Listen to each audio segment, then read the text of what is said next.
Assalamualaikum warahmatullahi wabarakatuh.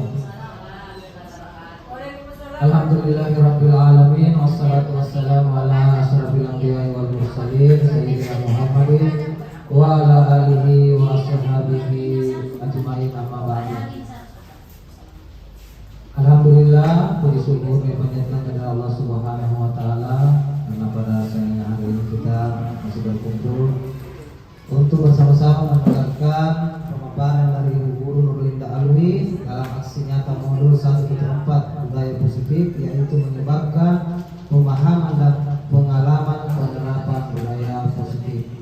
Terima kasih saya ucapkan kepada Ibu Haji Kepala Sekolah SD 2 Dejam dan kepada Bapak Ibu Guru yang menyempatkan hadir pada kesempatan kali ini. Langsung saja kami persilahkan kepada Ibu Nurlinda Alwi SPDGR untuk memberi pemaparan tentang senjata modul 1.4 budaya positif menyebabkan pemahaman dan pengalaman penerapan budaya positif. Dengan ini kami persilahkan.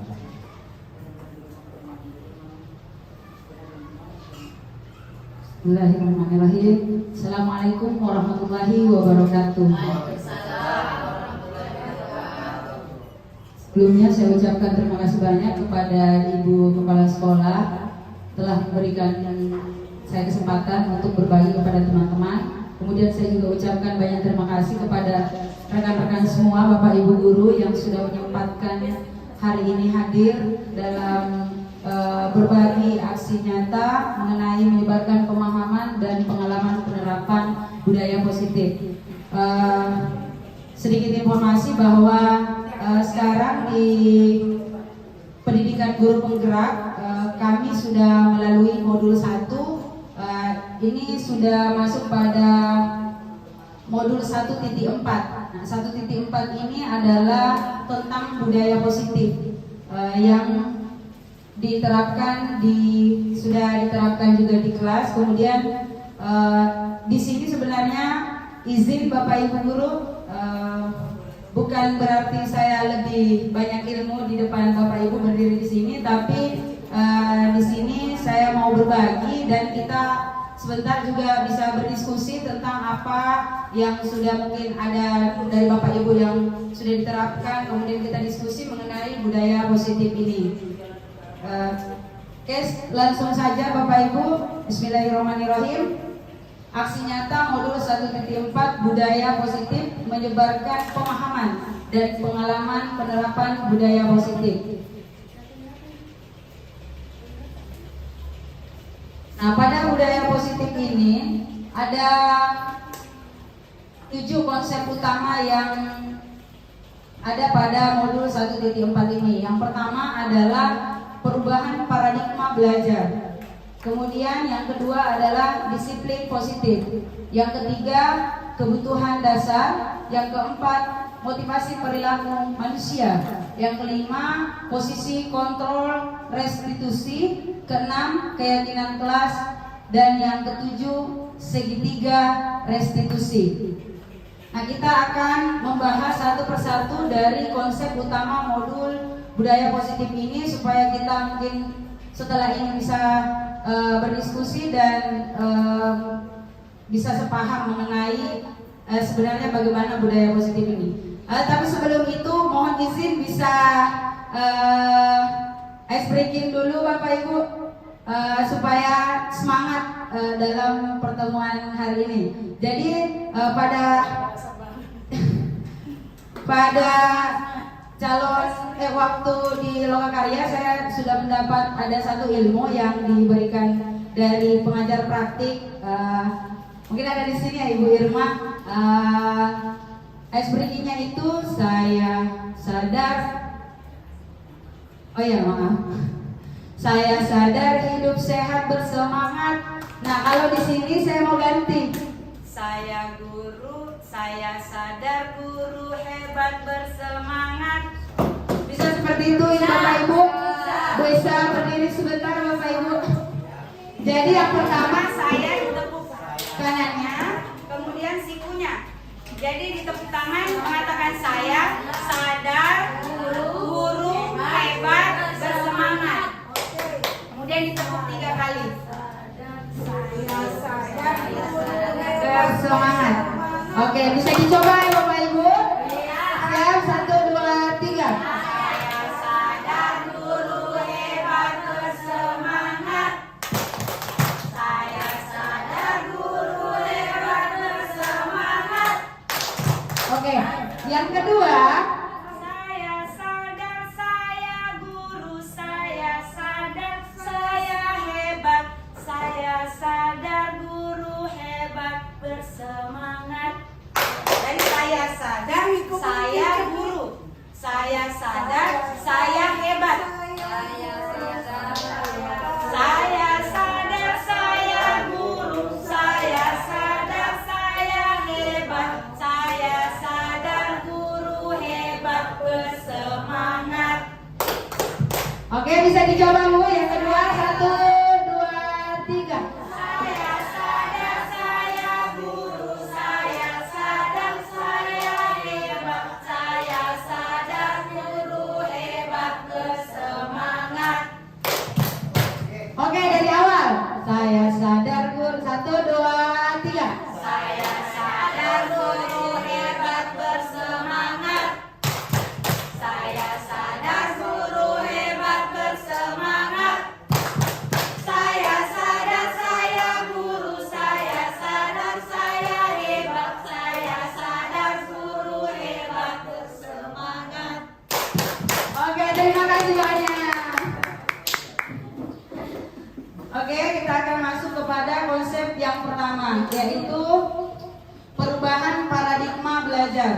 Perubahan paradigma belajar yang dimaksud adalah pembelajaran dalam paradigma baru ini dirancang berdasarkan prinsip pembelajaran terdiferensiasi, sehingga setiap siswa belajar sesuai dengan perkembangannya untuk mewujudkan profil pelajar Pancasila. Karena kita tahu sendiri bahwa apalagi sudah kurikulum Merdeka Mengajar yang sudah menggaungkan yang namanya pembelajaran berdiferensiasi, di mana pembelajaran berdiferensiasi itu adalah pemenuhan kebutuhan anak, kebutuhan belajar anak sesuai dengan potensinya, sesuai dengan gaya belajarnya, sesuai dengan minatnya. Jadi paradigma sekarang itu sudah pembelajaran terdiferensiasi. Bagaimana kita memberikan kebutuhan belajar anak. Misalnya anak-anak yang gaya belajarnya visual atau auditori atau kinestetik. Nah, di sini kita memberikan pelayanan pendidikan sesuai dengan kebutuhan belajar anak untuk mewujudkan profil pelajar Pancasila. Pasti Bapak Ibu juga sudah tahu bahwa profil pelajar Pancasila itu ada yang pertama Bapak Ibu, beriman, bertakwa kepada Tuhan dan berakhlak mulia. Yang kedua, berkebinekaan global. Yang ketiga, bergotong royong. Keempat, kreatif. Kelima, bernalar kritis dan mandiri. Jadi pembelajaran terdiferensiasi atau berdiferensiasi ini tujuannya sebenarnya ini untuk mewujudkan profil pelajar Pancasila. Oke, lanjut. Nah, kita mungkin sharing dulu. Menurut Bapak Ibu disiplin itu seperti apa? Ada yang disiplin itu menurut Bapak Ibu Taat aturan. taat aturan, tepat waktu, oke, tidak terlambat, disiplin, oke. Belajar mengetahui sesuatu. Belajar mengetahui sesuatu. Nah, kita lihat tidak melanggar. Jadi selalu berhubungan dengan peraturan ya Bapak Ibu. Ya, oke. Dalam budaya kita, makna kata disiplin itu selalu dimaknai menjadi sesuatu yang dilakukan seseorang pada orang lain untuk mendapatkan kepatuhan. Kita cenderung menghubungkan kata disiplin dengan ketidaknyamanan. Jadi kadang anak-anak itu disuruh pakai sering ini, peraturan harus ikuti peraturan, peraturan terus. Nah seperti itu kalau memang kita kan konsepnya dulu peraturan ya. Jadi disiplin itu ada rasa ketidaknyamanan, kemudian tujuannya adalah mendapat kepatuhan. Anak-anak itu harus patuh apa yang kita katakan. Disiplin pada budaya kita yang sekarang ini. Nah, kemudian sebagai pendidik itu sebenarnya disiplin positif itu seperti apa? Tujuan kita sebenarnya untuk menciptakan anak-anak yang memiliki disiplin diri sebagai sehingga mereka bisa berperilaku dengan mengacu pada nilai-nilai kebajikan universal dan memiliki motivasi intrinsik dan bukan ekstrinsik. Nah, kita tahu sendiri bahwa anak-anak itu biasanya misalnya kalau datang terlambat. Nah, datang terlambat kita langsung tanya, kamu tahu peraturannya? Jam berapa? Kamu sudah terlambat? Ayo, sekarang situ di depan kelas berdiri. Nah, seperti itu biasanya yang memang yang selalu vokal itu adalah guru. Kemudian kalau sebagai pendidik harusnya kita mengacu pada nilai kebajikan yang ada pada diri anak. Kita tanya misalnya, tahu nak jam berapa misalnya kita mulai belajar? Jam 7 ibu. Kemudian menurut kamu sebaiknya kamu seperti apa? Datangnya seharusnya jam berapa? Jadi ada nilai kebajikan bahwa misalnya dia mengatakan bahwa disiplin itu baik untuk dirinya karena nilai kebajikan itu ada di dalam dirinya sebenarnya, bukan karena ini Bu, motivasi intrinsik, kesadaran bahwa tepat waktu itu adalah sesuatu yang baik untuk dirinya, yang bisa membuat dia kebiasaan itu yang bisa membuat dia baik di masa depan, bukan ekstrinsik. Karena biasanya datang nggak cepat deh, dimarahin Kak nanti sama ibu guru. Datang nggak cepat deh, nanti dihukum Kak, disuruh Kak berdiri di depan kelas atau disuruh Kak baris misalnya. Nah, itu kebanyakan memang sekarang anak-anak tidak dipungkiri bahwa kebanyakan mereka itu melakukan sesuatu karena motivasi ekstrinsik, bukan kesadaran di dalam dirinya. Melakukan sesuatu karena terpaksa. Iya, betul ya Pak. Tapi karena sering-sering ditanya begitu, masih sering begitu karena Iya. kita kan seperti tadi, maka bagaimana anak-anak? Iya. Nah, sebentar kita akan diskusikan setelah ini. Nah, kemudian disiplin positif itu bagaimana? Disiplin positif merupakan salah satu cara penerapan disiplin yang bertujuan untuk menumbuhkan kesadaran serta memberdayakan anak untuk melakukan sesuatu tanpa sogokan, ancaman, dan hukuman. Iya, dari kesadaran diri. Misalnya kalau siswa misalnya yang pergi wudhu tidak memakai sendal, ya tidak memakai sendal, kemudian kita memberikan ancaman atau hukuman, itu pada saat itu dia akan patuh. Dia akan patuh pada saat itu. Kemudian biasanya kalau motivasi ekstrinsik itu pada saat tidak diawasi, pada saat tidak dilihat, maka akan dilakukan kesalahannya secara berulang karena belum ada kesadaran di dalam dirinya, belum ada namanya, masih kurang mungkin, atau belum ada sama sekali motivasi intrinsik di dalam diri anak tersebut. Dulu waktu ku sekolah belajar apa Iya. Oke. Nah, di dalam tingkah laku anak ternyata ada kebutuhan dasar manusia yang berusaha dipenuhi. Ada kebutuhan dasar sebenarnya. Kebutuhan dasar itu di setiap manusia itu ada. Kita berperilaku itu memang tujuannya untuk memenuhi 5 kebutuhan dasar ini. Terutama juga murid. Yang pertama adalah bertahan hidup. Bertahan hidup itu berhubungan dengan sandang dan pangan. Ekonominya, keadaan keluarganya, pakaian, kondisi keuangan, kemudian finansial, rumah. Ini pasti mau kita ada namanya kita ada rumah, kemudian kita mau memenuhi kebutuhan jasmani kita, sarapan. Kemudian kasih sayang dan rasa diterima. Nah, mungkin Bapak Ibu biasa menemukan murid yang caper di dalam kelas, cari perhatian, yang usil sama temannya, ganggu temannya, berteriak sana sini, yang biasa kita bilang hiperaktif. Nah, bisa jadi kebutuhan yang kurang dari mereka adalah kebutuhan kasih sayang dan rasa diterima. Di rumahnya mungkin kurang atau tidak didapatkan, kemudian di sekolah dia berusaha untuk mencari kebutuhan itu dengan cara caper sama ibu gurunya. Ada mungkin yang sering peluk-peluk ibu gurunya, karena mungkin di rumah dia tidak dapat kasih sayang seperti itu, tidak diperhatikan sama orang tuanya. Sesuai pengalaman begitu.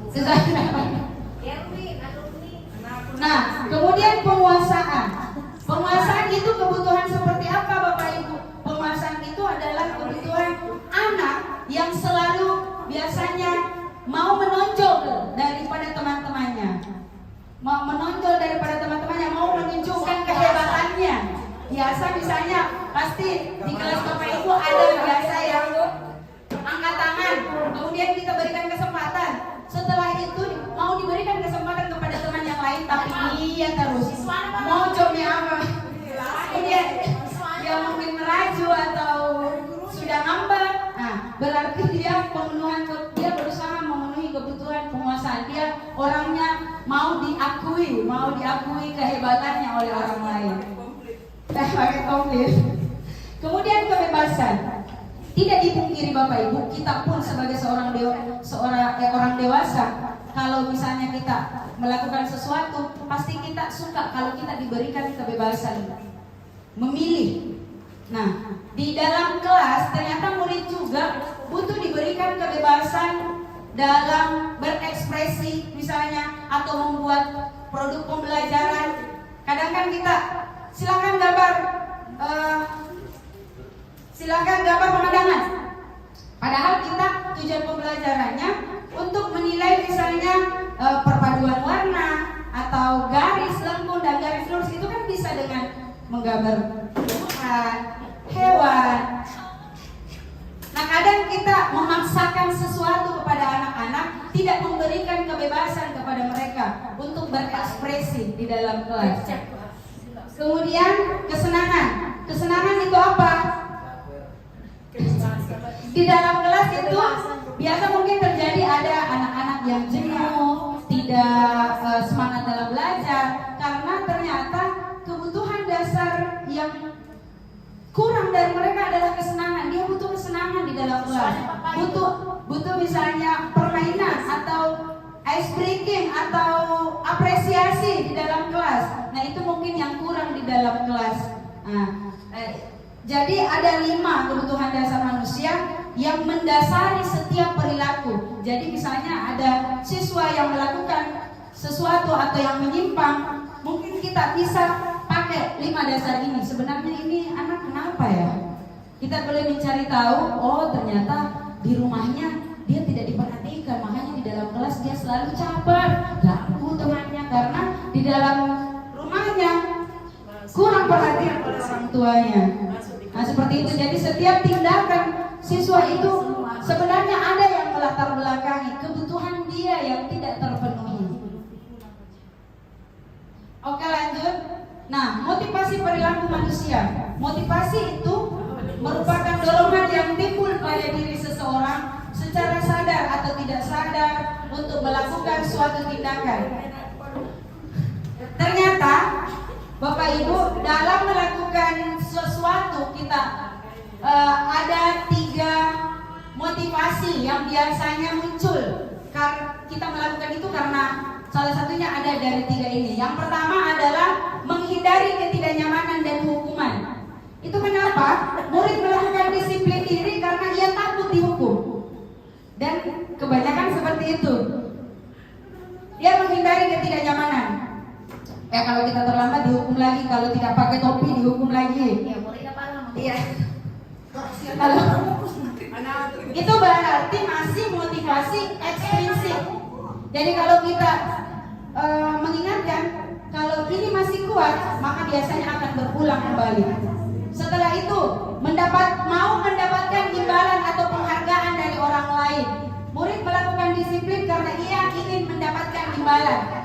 Bintang prestasi. Biasanya ya, semisal di dalam kelas kita menerapkan bintang prestasi. Setiap anak yang menjawab dikasih bintang. Setiap anak yang menjawab dikasih bintang. Nah ini juga akan kita bahas sebentar, bahwa ternyata bagaimana sebenarnya itu pemberian penghargaan, apakah efektif atau tidak.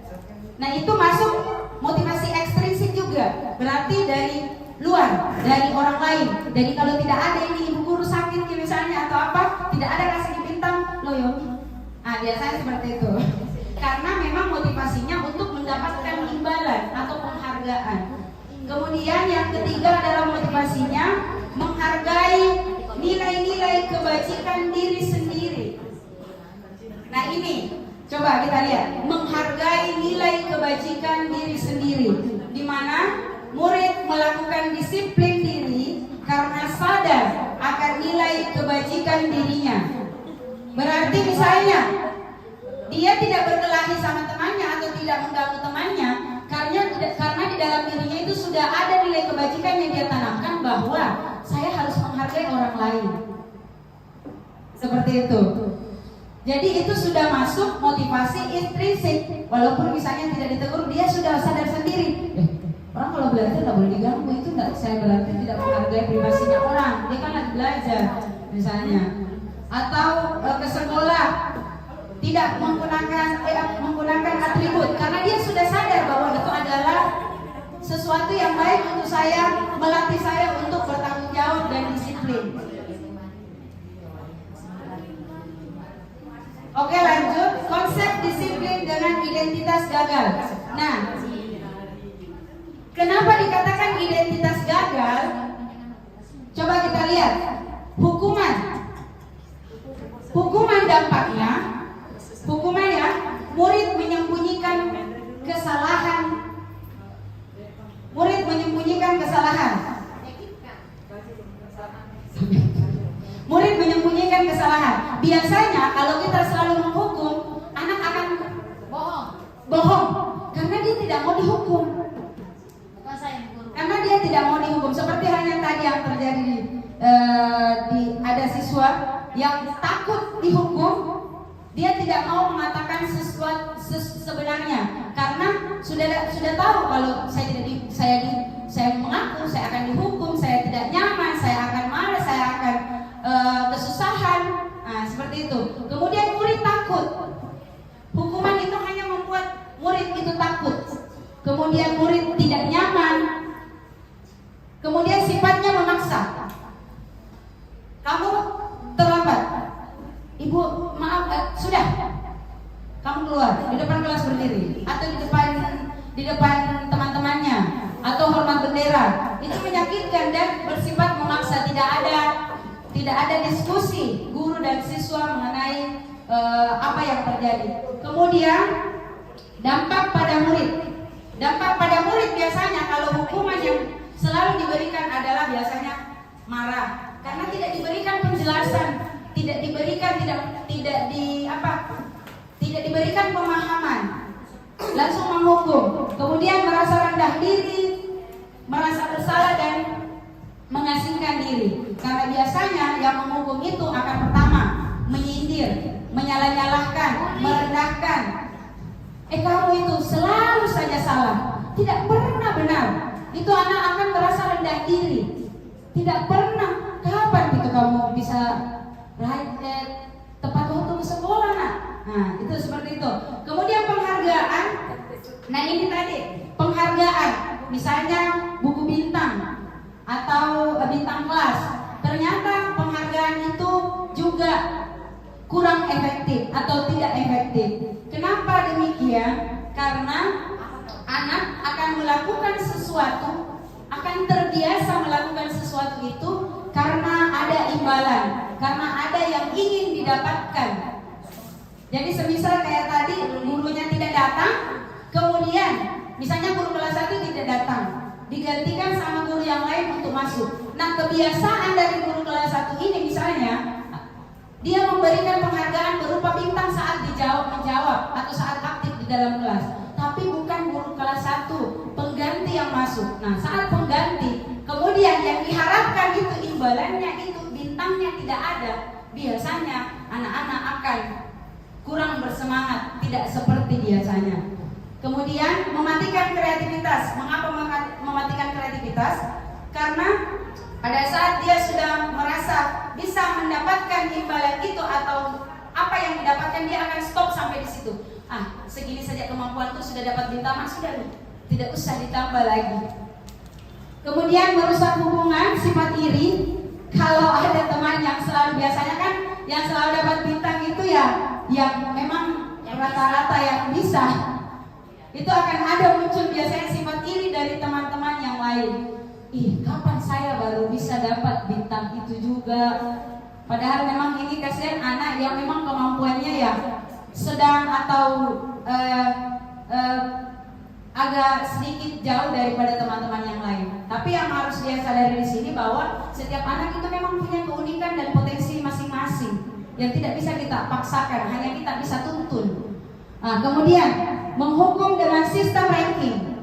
Kita tahu sendiri bahwa di K13 itu sudah tidak ada sistem ranking, dihapuskan. Mengapa demikian? Karena sistem ranking itu ternyata memberikan efek yang kurang baik kepada anak-anak. Misalnya kita memberikan ranking kepada 3 besar, siswa kita ada 30 orang, 3 orangnya naik, orang tuanya melihat, kemudian 27 anak-anak yang lain, kita tidak tahu psikologisnya pada saat itu dia merasakan apa. Apakah kapan saya bisa begini, memang tidak kayaknya saya tidak bisa. Biasanya kemudian ada juga sanksi sosial dari orang tuanya atau orang tuanya sendiri yang merasa gagal. Misalnya, berapa kali itu kodong naik itu 3 ini kodong anakku begini terus bagaimana, kapan itu bisa pintar-pintar dan seperti itu yang di depan. Biasanya akan ada pendapat seperti itu, perasaan dari orang tuanya. Kemudian belum lagi ke efek kepada anak-anak 27 orang yang tadi. Orang tuanya bilang punya kelas 5 revisi dan kelas 1 Iya. Itulah. Jadi setiap anak itu punya potensinya masing-masing yang tidak bisa kita ukur dengan ranking, karena ranking itu mengakumulasi semua kemampuan di dalam kelas.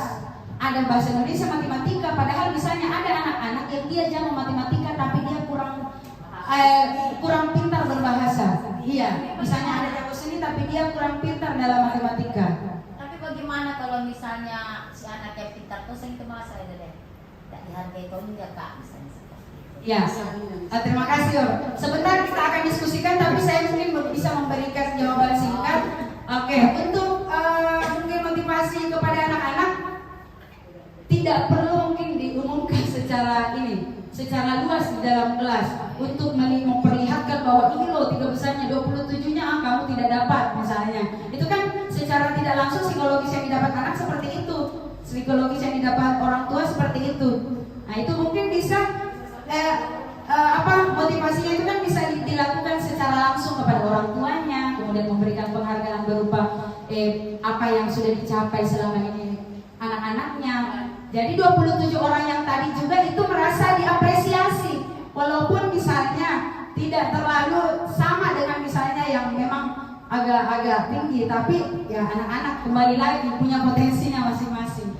Kemudian lanjut, merampas yang lain itu perlu dikasih penghargaan. hak menghargai dirinya. ada juga. Oke, lanjut, konsep disiplin dengan identitas sukses.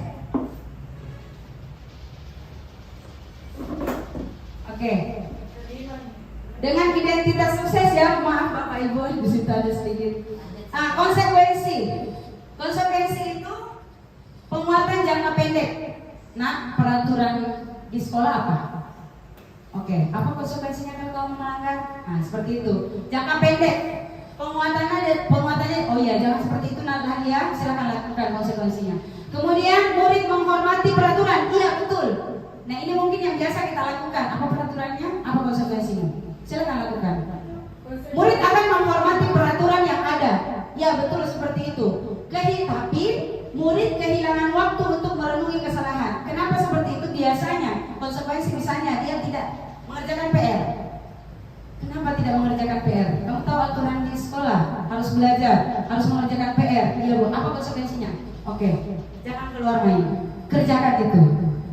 Nah, pada saat anak misalnya mengerjakan, misalnya terjadi kasus seperti itu, maka akan kehilangan waktu untuk merenungi kesalahannya, karena hanya dipakai untuk mengerjakan tanggung jawab, untuk mengerjakan konsekuensi yang telah diberikan. Kemudian, ya sebentar. Kemudian stimulus respon. Konsekuensi ini stimulus respon. Apa yang distimuluskan kepada anak, mereka akan merespon. Nah, apa yang kamu lakukan? Bu, jatuh Kit. Tidak sengaja saya kasih jatuh. Oke, terus kemudian harus apa? Oh ya Bu, saya pel. Itu. Jadi ada stimulus yang kita sampaikan kepada anak, kemudian anak-anak akan merespon. Setelah itu perlu monitoring berkelanjutan. Nah, bedanya mungkin di sini sebentar kita lihat bedanya konsekuensi dengan manajer, bahwa konsekuensi itu perlu monitoring berkelanjutan karena konsekuensi itu masih motivasi ekstrinsik, di mana anak-anak perlu kita monitor. Betul jika itu napel Ji, nanti bilang saja Ji. Oh iya napel Ji. Atau ada kita anak hukum misalnya membersihkan apa, membersihkan WC misalnya, dilihat, nah bersihkan betul itu misalnya WC-nya, harus dimonitoring karena dia masih motivasi ekstrinsik. Nah, ternyata konsekuensi memang bagus, tapi ada manajer ternyata yang lebih baik lagi. Coba kita lihat bersama-sama. Dengan manajer, murid bertanggung jawab untuk perilakunya. Dia akan bertanggung jawab atas apa yang telah dilakukan. Kemudian fokus pada pemecahan masalah jangka panjang. Karena manajer di sini Bu, misalnya anak-anak terlambat, dipanggil, kemudian kita pakai sistem manajer ini. Anak-anak dipanggil, kenapa terlambat? Kita tahu jam berapa mulai belajar, jam 7.15 Ibu. Kamu datangnya jam berapa? Jam 8. Oke, jadi ya terlambat saya Bu. Kenapa bisa terlambat? Saya terlambat bangun Ibu. Kenapa bisa? Coba diceritakan. Saya tidurnya jam 10 karena main HP, seperti itu. Kemudian dirangsang kepada anak-anak apa yang harus dilakukan untuk pemecahan masalahnya. Jadi bukan fokus pada kesalahan terlambatnya, tapi apa yang harus dilakukan untuk memecahkan masalah dan tidak mengulang lagi di kemudian hari. Seperti itu. Kemudian murid menghormati dirinya dan orang lain. Murid menghormati dirinya dan orang lain. Kemudian teori kontrol, dirinya yang memegang kontrol. Jadi dari di manajer ini ada namanya teori kontrol, bahwa yang memegang kontrol adalah dirinya sendiri, bukan guru, bukan kepala sekolah, bukan guru agamanya, bukan guru mengajinya, bukan orang tuanya. Ada namanya teori kontrol yang mengatakan bahwa semua tingkah laku kita yang mengontrol adalah diri kita. Kita mau baik, silakan lakukan yang baik sesuai dengan nilai kebajikan yang kita yakini. Kemudian murid bersemangat memperbaiki kesalahan. Kenapa murid bersemangat memperbaiki kesalahan? Karena kita berikan kesempatan, kita tanyai dulu kenapa, dan kita sama-sama cari solusinya supaya tidak terulang kembali. Tidak hanya langsung menghukum kemudian menanyakan konsekuensi langsung dilakukan, tapi ini ada namanya manajer. Kita menuntun anak untuk mengetahui apa salahnya, bagaimana caranya diperbaiki, seperti itu. Nah, pendekatan restitusi, sebuah cara menanamkan disiplin positif. Nah, saya juga baru tahu restitusi itu di guru penggerak. Yang saya tahunya hukuman, konsekuensi. Saya cuma tahu itu dua, penghargaan. Nah, restitusi ini di guru penggerak saya baru tahu bahwa ternyata ada cara menanamkan disiplin positif. Nah, apa itu restitusi? Restitusi adalah proses menciptakan kondisi bagi murid untuk memperbaiki kesalahan mereka sehingga mereka bisa kembali pada kelompok mereka dengan karakter yang lebih kuat. Nah, ciri-ciri restitusi ada. Ciri-cirinya yang pertama, bukan menebus kesalahan, namun belajar dari kesalahan. Kamu mengepel, kamu jatuhkan, pel sudah. Itu adalah menebus kesalahan. Tapi belajar dari kesalahan, kita ada proses dialog kepada anak-anak, kemudian apa yang harus dilakukan untuk menghindari terjadinya hal itu kembali. Berarti dia belajar dari kesalahan. Dari terlambatnya dia belajar dari terlambatnya hari ini. Karena begadang seperti ini, saya main HP, berarti harus seperti apa supaya tidak terlambat lagi. Oke. Kemudian memperbaiki hubungan, dan restitusi itu bersifat tawaran, bukan paksaan. Beda dengan hukuman. Hukuman bersifat memaksa. Ini peraturannya, kamu lakukan seperti itu. Tapi kalau restitusi, kita menuntun anak, memberikan tawaran. Seperti misalnya, kamu jatuhkan, apa yang bisa kamu lakukan untuk memperbaiki kesalahan itu? Mungkin dia berpikir, nanti saya lap, ibu. Apakah hanya dengan itu untuk memperbaiki kesalahan kamu? Nah, jadi anak-anak diminta untuk dituntun untuk melihat ke dalam melihat ke dalam dirinya, kemudian bukan paksaan yang diberikan tapi semacam tawaran. Lanjut, mencari kebutuhan dasar yang mendasari tindakan. Jadi yang seperti yang tadi saya bilang Bapak Ibu, bahwa setiap tindakan anak itu ada yang mendasari. Entah itu kebutuhan kasih sayangnya tidak terpenuhi, kebutuhan kebebasannya, mungkin ternyata oh ini anak ternyata mau lebih diberikan kebebasan dalam membuat produk misalnya, atau di dalam kelas oh agak jenuh ya, oke ternyata kalian kurang kesenangan di dalam kelas ini. Jadi direfleksi ke dalam diri kita, bagaimana ini sebenarnya anak kenapa begitu kah? Oh ternyata seperti ini. Jadi tidak mengatakan kamu itu tanpa kita merefleksi kepada diri kita, sebenarnya kenapa ya ini anak? Nah seperti itu. Kemudian fokus pada karakter bukan tindakan. Fokus pada karakter yang dibangun dalam misalnya dia melakukan kesalahan berkelahi. Fokus pada karakternya, karakter yang apa yang dibangun dari kesalahan itu. Jadi sebenarnya harusnya seperti apa? Jadi bukan pada tindakan yang dilakukan, tapi karakter yang dibangun di dalam dirinya. Bagaimana dalam bersikap dengan teman. Kemudian menguatkan dan fokus pada solusi. Jadi ini berhubungan bukan pada fokus pada kesalahannya, bukan kesalahan berkelahinya pada hari itu, tapi fokus pada solusi setelah ini mau bagaimana? Apakah akan terulang lagi di kemudian hari? Bagaimana caranya menghindari supaya tidak terulang kembali? Nah, perbedaan hukuman, konsekuensi, dan restitusi. Coba kita lihat. Misalnya contoh, siswa sering tidak mengerjakan PR. Nah, hukuman biasanya akan seperti ini.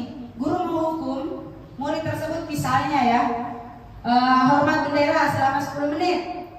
Ini kalau hukuman kan beda dengan konsekuensi. Hukuman itu tidak ada hubungan sama sekali dengan apa yang dia lakukan. Ini orang tidak kerjakan PR, kenapa pergi di bawah hormat bendera? Itu hukuman biasanya. Guru marah dan murid menjadi takut. Biasanya seperti itu. Sini. Kamu itu terlambat lagi.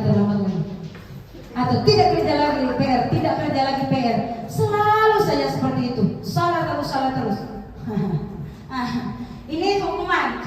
Kemudian konsekuensi, itu guru memberikan konsekuensi, itu masih berhubungan. Dia tidak kerja PR, disuruh kerja PR, tapi mengambil hak dari anak ini, mengerjakan pada jam istirahat.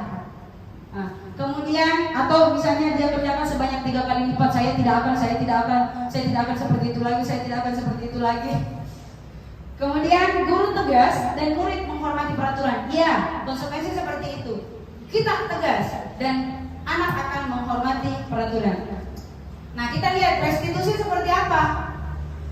Jadi pada saat ada kesalahan yang dilakukan oleh murid, yang pertama kali dilakukan oleh guru adalah guru menanyakan keyakinan kelas atau keyakinan dirinya dan membantu murid menyelesaikan masalahnya. Jadi tidak mengerjakan PR. Kenapa? Tertidur. Ya.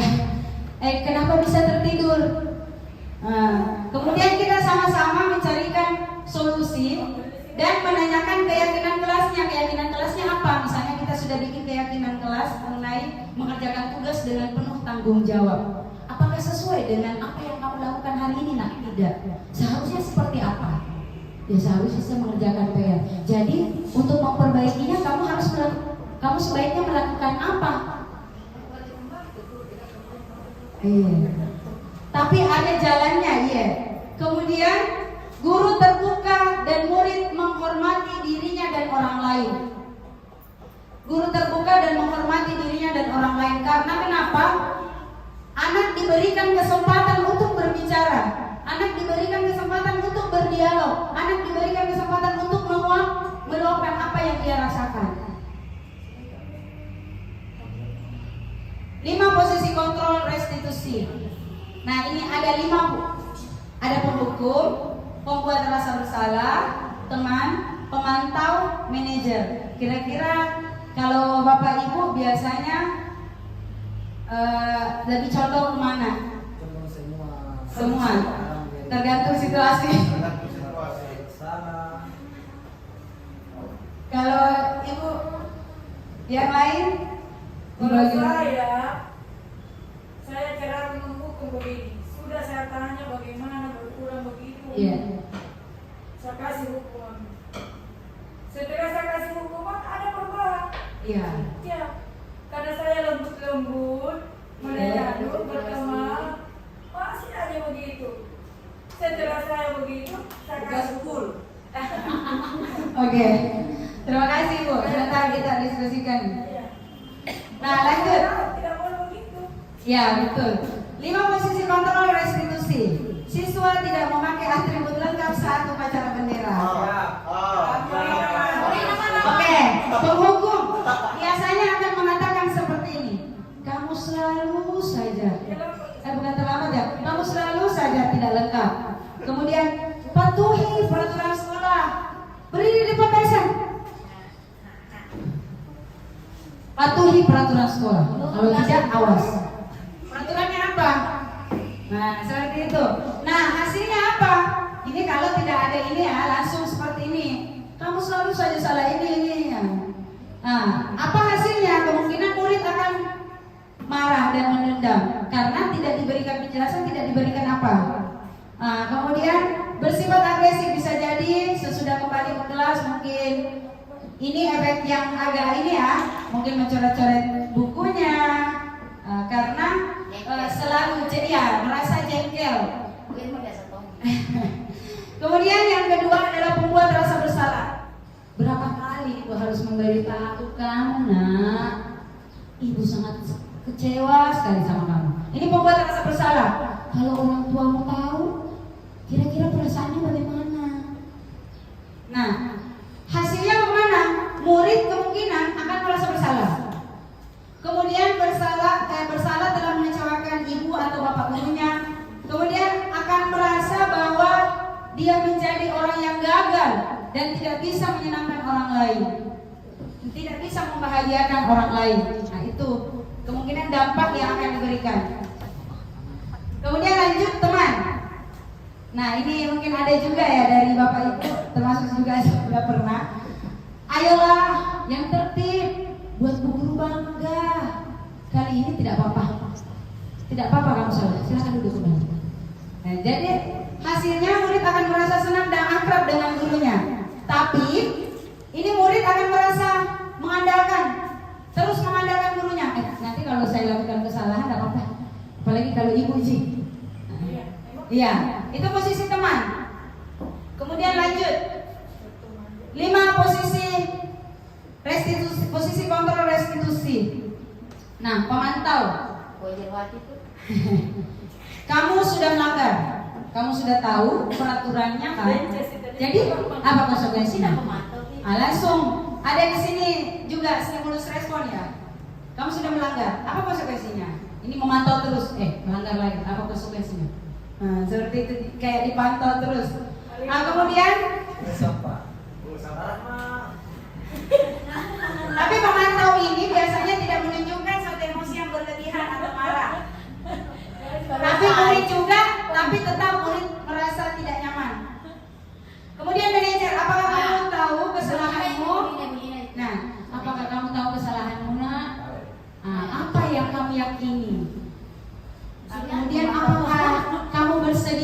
memperbaiki kesalahanmu hari ini. Nah, kemudian kalau kamu bersedia, nah di sini minggu kayaknya harus sabar menuntun, sabar.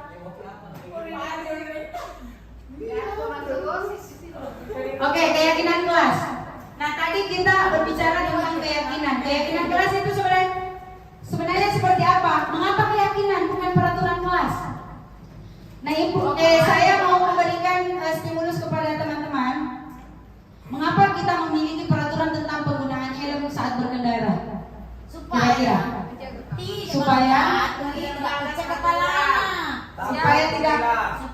kalau ditilang.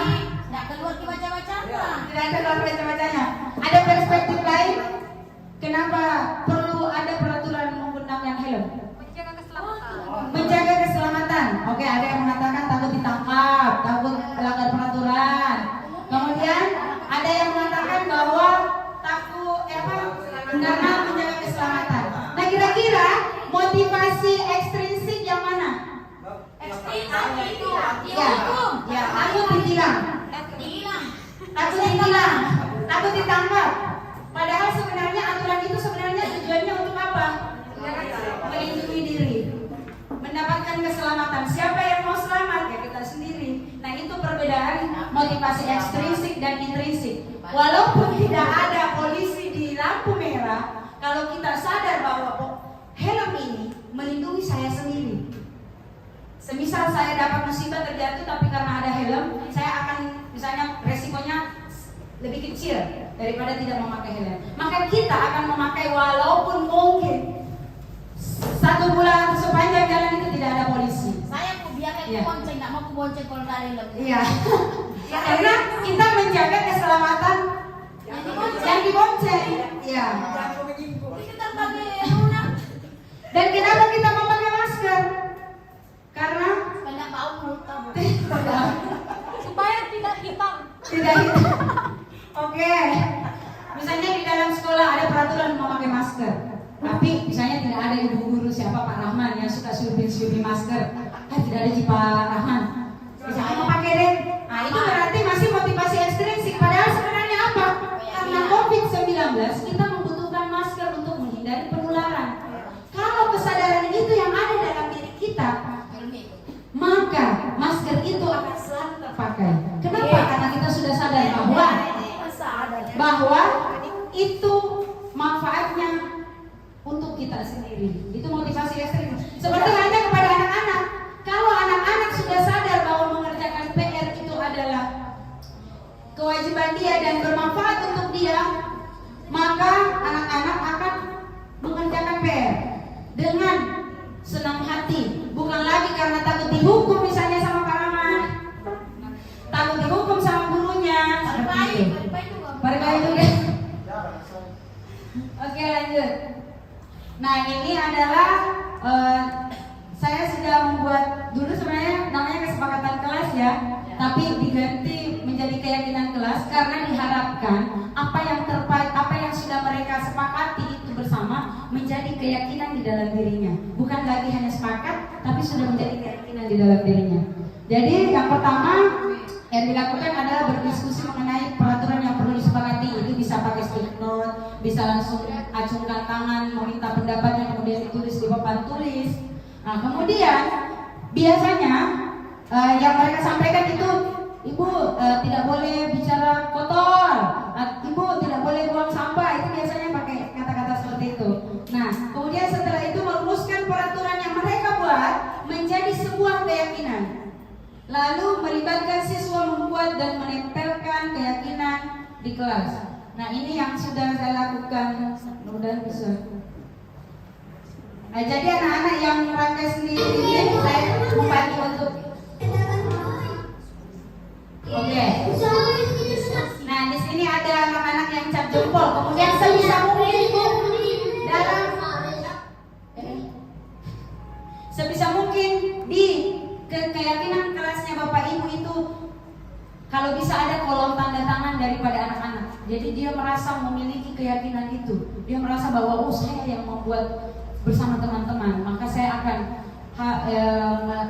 selalu mengingat keyakinan kelas ini. Nah, ini Kegiatan membuat keyakinan kelas. Jadi keyakinan kelas itu beda dengan peraturan. Keyakinan kelas itu lebih abstrak daripada peraturan. Kalau peraturan itu lebih gamblang. Kayak misalnya tidak boleh buang sampah, tidak boleh menyimpan Larangan begitu. ya, bersifat larangan. Ini lebih abstrak atau lebih umum. Berupa pernyataan universal.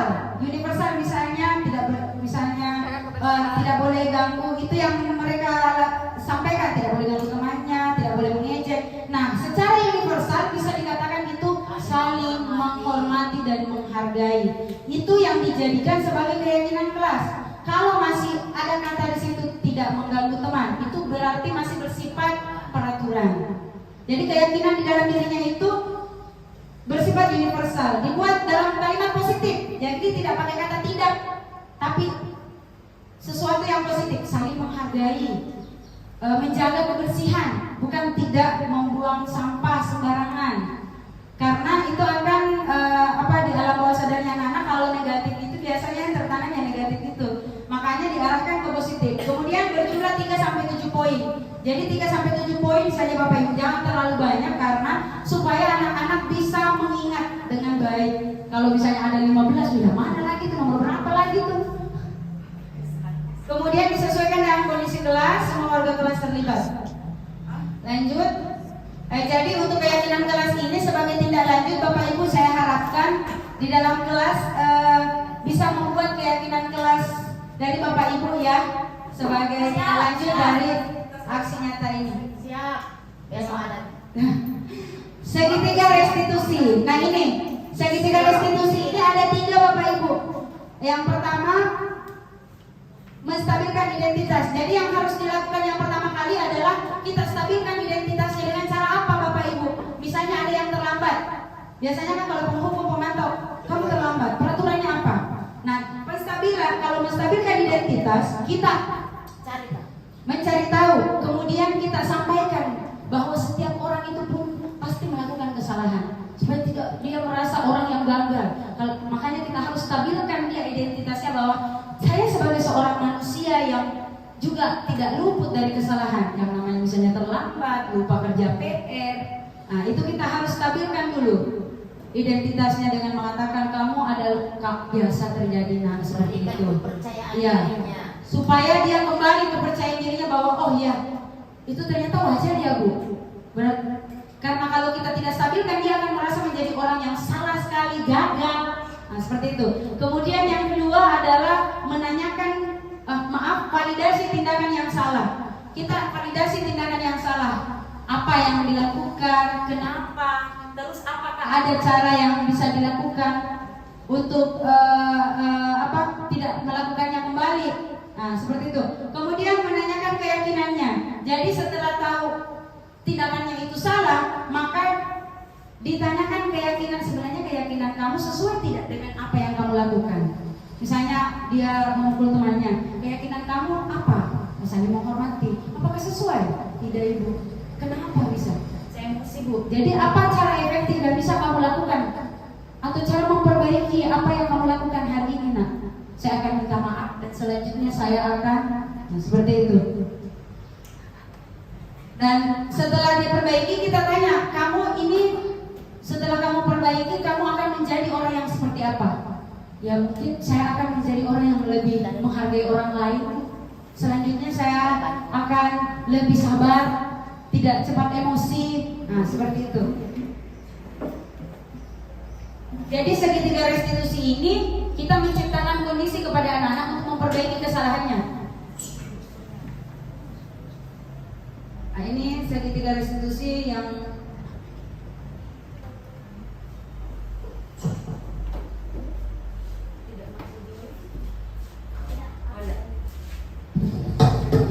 skenario penerapan segitiga restitusi.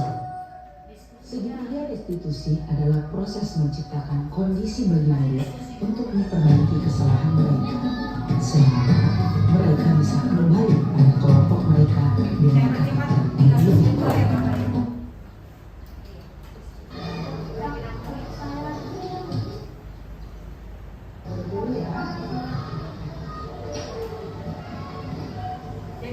maaf saya percepat tadi. Ini kasusnya dia diganggu sama temannya, usir, kemudian temannya usir, sudah menegur tapi tidak didengar sama temannya, kemudian dia melakukan tindakan yang memukul. Selamat siang, Safwan. Bagaimana kabarnya? Oke, boleh diberitahu dulu sebenarnya apa yang terjadi? Bagaimana sebenarnya perasaan Safwan sekarang? Marah.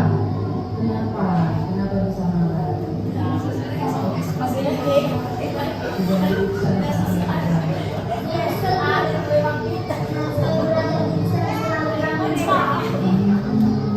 jadi diganti sama Iksan saat belajar. Wajar mak, kalau ibu juga lagi serius karena dia ramai ya. Kalau ibu juga lagi serius mengerjakan, kemudian diganggu sama teman, ya wajar kalau kita marah dan kesal. Nah, kemudian apa yang dilakukan sama Safwan waktu lagi marah dan kesal? Betul apa enggak? Pasti kamu punya alasan kenapa? Di sini menanyakan alasan mengapa.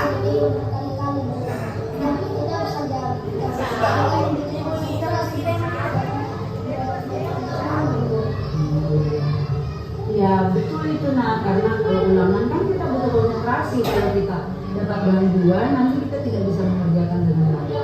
Tapi untung saja kamu hanya melakukan tindakan seperti itu, tidak lebih gegabah lagi, masih sedikit sabar ya.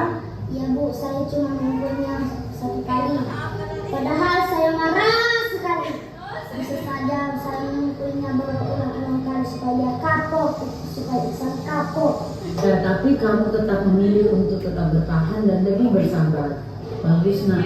Tapi kamu tidak punya niat untuk bertindak yang lebih parah lagi kan? Tidak. Oke, jadi kelakuan kamu yang memukul kepala Iksan di kelas itu sesuai tidak dengan keyakinan atau prinsip kamu? Tidaklah Bu, kan saya juga teman Iksan. Saya juga nggak suka marah Bu. Kira-kira keinginan dan prinsip mana yang tidak sesuai dengan keinginan kamu? Sebenarnya saya sangat menghargai orang lain Bu. Tadi itu saya emosi Bu. Jadi saya melakukan tindakan seperti itu Bu. Kamu meyakini tidak bahwa menghargai orang lain itu penting buat kamu? Yakin Bu. Iya betul, itu setuju nak, bahwa kita harus saling menghargai satu sama lain. Tapi ada juga keyakinan yang harus kita sadari saat kita sedang marah. Coba seperti apa? Dan prosesnya saya bisa bersabar, saya menurut Iksan dengan cara yang baik Bu. Kamu bersedia tidak memperbaiki masalah ini? Bersedia Bu. Oke. Kalau kamu bersedia memperbaiki masalah ini, kamu akan menjadi orang yang seperti apa? Saya akan menjadi orang bertanggung jawab, sabar, menghargai orang lain. Ya, menurut kamu bagaimana rasanya menjadi orang yang seperti itu nak? Ya senang Bu, bisa jawab bangga sama diri sendiri. Saya bisa menjadi orang sabar, dan saya juga bisa menenangkan diri. Oke, mari kita sama-sama mencari solusi dari masalah ini. Kira-kira apa yang kamu bisa lakukan untuk memperbaiki masalah ini? Saya mau akan meminta maaf kepada Iksan karena saya sudah menyakiti teman saya sendiri. Dan selanjutnya saya akan lebih sabar dan menghargai orang lain. Ya, bagusnya ibu bangga sekali punya murid seperti kamu. Terima kasih Bu. Yang baik. Dan seperti Bu Irma. Safwan, bagaimana perasaannya tadi nak setelah kejadian? Kemudian ibu guru menanyakan apa yang terjadi dalam menjelaskan. Terus ibu guru bertanyakan perasaannya Safwan. Lalu ibu guru kasih jawaban gitu. Apa yang kamu rasakan itu? Senang. Kenapa senangnya? Karena tidak pernah bisa disalahkan. Jadi tidak suka disalah-salahkan ya. Saya juga senang Bu karena diberikan kesempatan untuk Mencari apa melakukan tadi? solusi. Iya. Kemudian kasih kesempatan perbaiki apa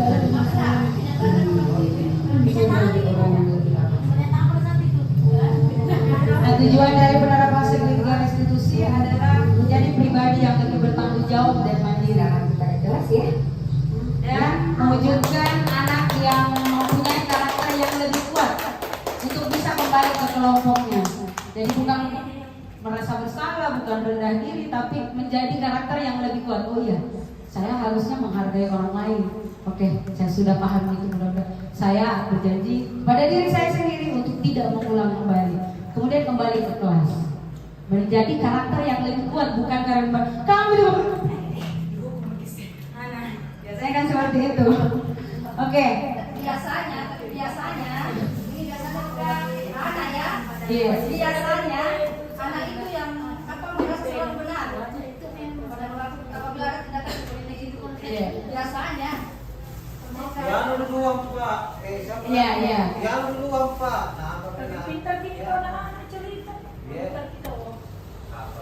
Nama-namanya itu. Nah, iya itu kasusnya. Kalau misalnya kita kan biasanya itu tadi dampaknya dari hukuman itu adalah membuat anak selalu menyembunyikan kesalahannya karena yang selalu diberikan adalah hukuman. Jadi sebenarnya di sini juga penanaman karakter anak untuk jujur. Nah, seperti itu. Nah, kemudian setelah itu alhamdulillah sudah selesai pemaparan pemahaman materi mengenai budaya positif. Saya kembalikan kepada moderator untuk membuka tanya jawab kepada teman-teman. Tepuk satu, tepuk dua, tepuk satu. Oke, silakan. Terima kasih. Wassalamualaikum warahmatullahi wabarakatuh. Dua jempol, dua telur lidah. Keren. Oke, alhamdulillah sangat luar biasa dan menginspirasi sekali ya. Oke, terima kasih atas pemaparan dari Ibu Guru Nurul Alwi beserta calon guru penggerak angkatan 6. Oke, kami persilakan kepada Bapak Ibu Guru yang mungkin ada yang ingin kita sharingkan ya atau kita diskusikan bersama tentang penanaman budaya positif ya. Oke, mungkin ada yang mau berdiskusi. Oke, saya persilakan kepada wali kelas kelas 4 dulu.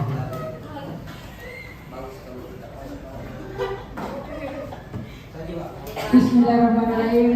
Assalamualaikum warahmatullahi wabarakatuh. Waalaikumsalam warahmatullahi wabarakatuh. Terima kasih kepada Ibu pembawa materi yaitu Nurlina Alwi. Apa yang dipaparkan ini sangat bagus sekali. Namun ada kendala-kendala pernah saya terapkan ini, pernah.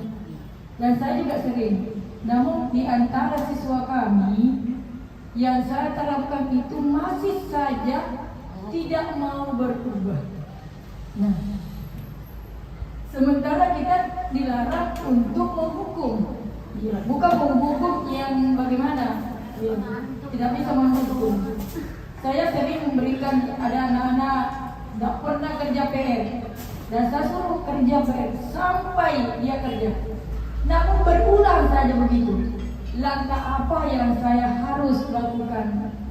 Kemudian ada lagi anak-anak, saya kasih tahu bahwa Anda tidak menghafal perkalian akan naik di kelas 5. Saya naikkan sebagai percobaan.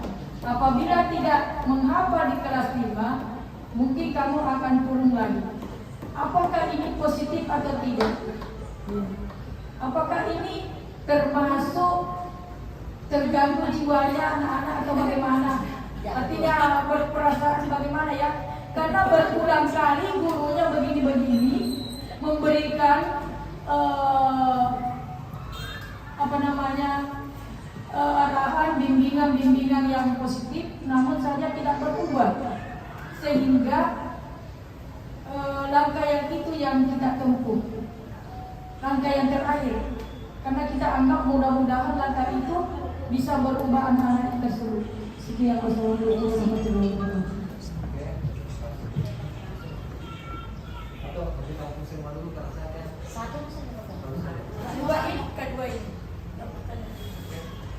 Silakan kepada Ibu Alwi.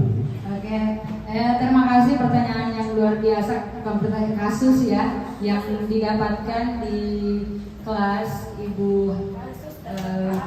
Nah di sini kita diskusikan bersama karena kita juga sudah menerima materi. Mari kita bersama-sama diskusikan. Nah kemudian untuk kasus pertama, yang pertama kalau tidak salah mengenai anak yang tidak mengerjakan PR berulang kali. Oke, saya mungkin memberikan saran kepada ibu atau ada juga di kelasnya yang punya kasus yang sama. Tadi kita sudah mempelajari tentang kebutuhan dasar manusia. Sebenarnya saya sudah melaksanakan apa yang diterapkan di situ. Namun tidak ada perubahan. Saya sudah dekati, saya tanyakan sama orang tua. Sebenarnya saya banyak sekali di kelas pas saya punya masalah. Begini Ibu, artinya lebih kepada bagaimana memunculkan motivasi diri sang anak supaya anak itu sadar. Karena kalau untuk nasihat mulai dari hukuman, konsekuensi, ataukah mungkin kita guru ini sudah menjadi manajernya sang anak, tapi namanya anak bawaannya, mungkin bawaannya memang begitu, selalu mau melanggar. Nah, jadi mungkin begitu Ibu. Mungkin yang saya bisa lihat ini, ya, bagaimana memunculkan motivasi diri bahwa oh ini salah. Karena terkadang begini ya. Menurut kita bahwa itu salah, tapi belum tentu bagi beberapa siswa ya, kita tidak akan pernah sepakat bahwa yang namanya kebenaran itu kita semua 100% tidak. Apalagi yang namanya siswa, mungkin contoh lah ya, kasus mengerjakan PR. Ada siswa yang memang ada beberapa yang saya temui memang sudah sering kita nasihati, tapi bagi dia bahwa saya tidak mau mengerjakan. Oke, jadi mungkin begitu Bu Guru, bagaimana memunculkan motivasi kesadaran diri seorang siswa bahwa ini saya harus berubah. Terima kasih. Jadi ini kasusnya kepada anak-anak yang sudah sering melanggar dan sudah sering dinasehati ya Bu. Sudah ada hukuman, sudah ada konsekuensi, sudah dipantau, sudah sudah direstitusi. Mungkin saya cuma menyarankan untuk kembali mencoba untuk restitusi ini, Ibu. Untuk mencoba segitiga restitusi ini kembali, kemudian melihat kembali kebutuhan dasarnya. Bahwa setiap anak itu punya potensinya masing-masing, Ibu. Kalau masalah perkalian yang tadi ya Bapak Ibu. Kalau masalah perkalian yang tadi potensinya masing-masing, bahwa mungkin yang bisa dilakukan sebagai seorang guru, karena kita sebagai seorang guru kan tidak boleh berputus asa. Jadi bisa mungkin mengubah metode dalam penghafalan perkalian yang membuat mereka senang dalam menghafal perkalian, bisa dengan metode suite atau metode yang lain untuk perkalian. Untuk memunculkan motivasi intrinsik dari dalam diri anak. Seperti itu. Terima kasih Bu. Oke, alhamdulillah tadi penjelasan dari Ibu Guru ini ya. Oke, mungkin sampai di sini dulu pemaparan dari Ibu Guru Nurindawati tentang aksi nyata modul 1.4 budaya positif. Ya. Oke. Terima kasih kepada Bapak Ibu Guru dan juga kepada materi. Kita tutup dengan membaca Subhanallahumma wa bihamdika asyhadu an la ilaha illa anta astaghfiruka wa atubu ilaik. Assalamualaikum warahmatullahi wabarakatuh.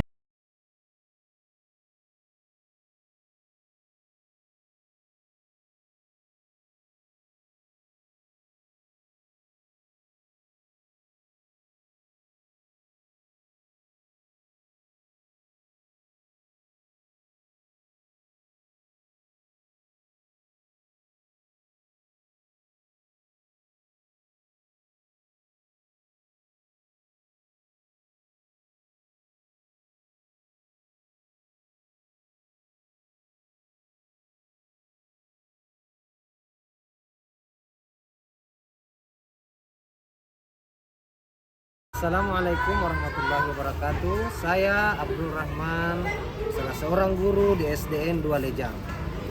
Adapun dengan pengimbasan yang telah dilakukan oleh Ibu Guru Nurlinda Alwi, calon guru penggerak angkatan 6 di sekolah kami, alhamdulillah sudah berjalan dengan baik. Adapun budaya positif yang telah dilakukan Ibu Linda dan telah diimbaskan kepada kami maupun kepada guru, yaitu keyakinan kelas. Kemudian yang kedua tentang 5 ada, yaitu maaf, tolong, tabe, terima kasih, dan minta maaf. Kemudian yang ketiga budaya positif, dan ini yang sangat bagus sekali, yaitu adanya yang namanya cleaning area, di mana alhamdulillah sangat membantu para murid atau para peserta didik di dalam membangun semangat kreativitas. Kemudian kebiasaan-kebiasaan ini sangat baik di dalam menumbuhkan karakter peserta didik sehingga mampu membangun sebuah budaya positif yang sangat baik sekali di sekolah kami. Mudah-mudahan budaya-budaya positif ini yang dilakukan oleh Bu Guru Nurlinda Alwi dan telah diimbaskan kepada kami selaku guru maupun kepada peserta didik, terus semoga kami semua terus konsisten dalam menerapkan budaya-budaya positif di sekolah kami.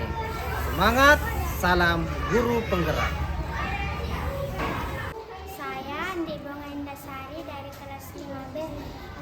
Saya senang karena adanya keyakinan kelas karena kami lebih mandiri dan lebih bertanggung jawab. Perkenalkan, nama saya Muhammad Iksan. Saya dari kelas 5B. Saya senang dengan adanya kebiasaan 5 ada, yaitu assalam, tabe, tolong, maaf, dan terima kasih. Dengan adanya kebiasaan ada, saya sangat menghargai orang lain dan diri saya sendiri.